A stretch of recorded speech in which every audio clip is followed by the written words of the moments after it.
Blessings and welcome to the Law of One, conscious channeling of LL Research.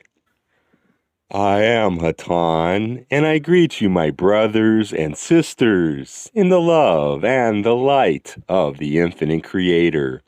My friends, it is a great pleasure to be with you this night, for we sense within your vibration a dedication to the service of your brothers and sisters.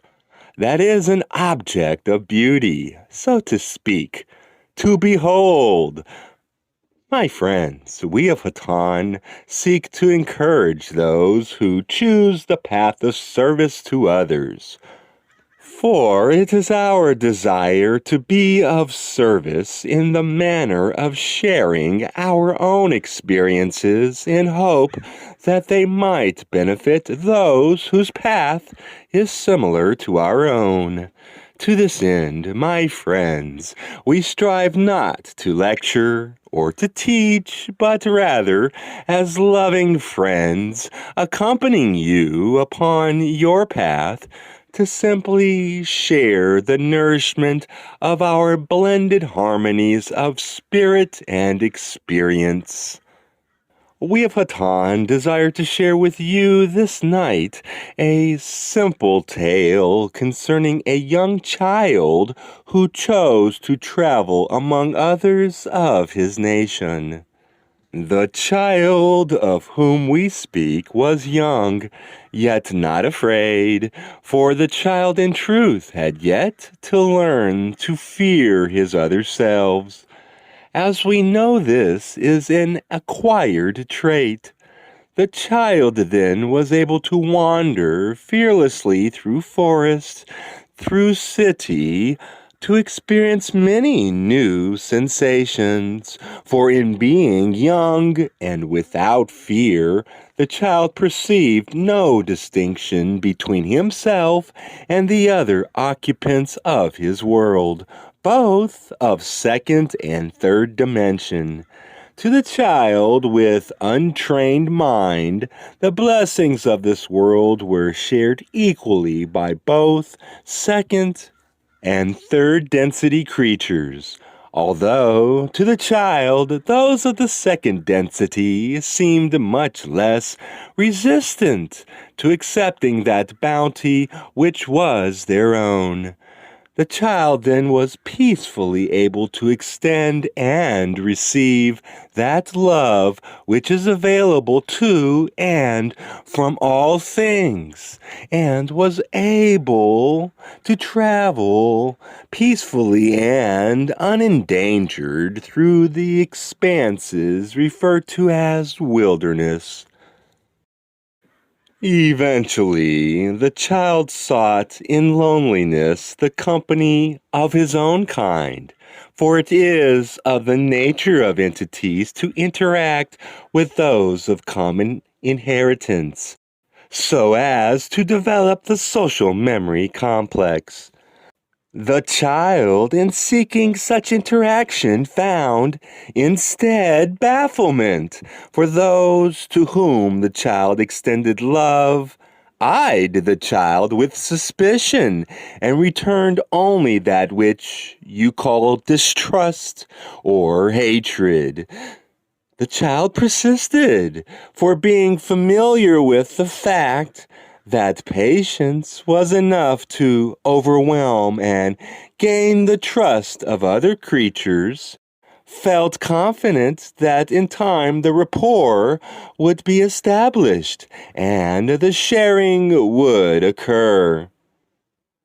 The child, unfortunately, had a patience of the soul that exceeded the patience of the physical vehicle, and eventually the child's physical body died. At this point, my brothers and sisters, one might look upon the experiences of this child as a wasted incarnation. for the child was unable to establish any apparent communication or receive any apparent acceptance from others of his social memory complex. And in the passing of the physical vehicle, one might be tempted to observe that the potential value passed also.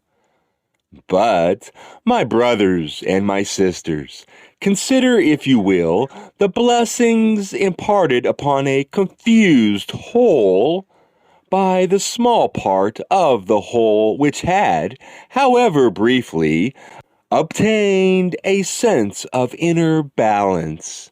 Consider, if you will, the effect of one such individual, however young, upon those about him. It is not true, my brothers and my sisters, that the plant, however unaware of the source of its light, will none the less thrive and grow in its presence. My brothers and my sisters, if your awareness extends truthfully beyond that of your green accomplices on your planet, how then can your lives be unaffected by the presence of one of such beauty within your world, or your lives, however fleeting? We would suggest, my friends, that those who have ears may perceive those among you who serve in the role of guides or pathfinders for the rest. But we would remind you also that those who fail to hear or have not the eyes to see are nonetheless served quite magnificently by those who break the trail, marking the signpost for those who would eventually choose to follow. My friends, remember with pleasure and with love those who may have gone before, seemingly unheard. For in truth, the echoes of their efforts still resound throughout your spheres of existence. At this time we shall cease to speak, so that our brothers and sisters of Latwi might be able to perform their service, if such is your desire and request. We are known to you as Hatonn.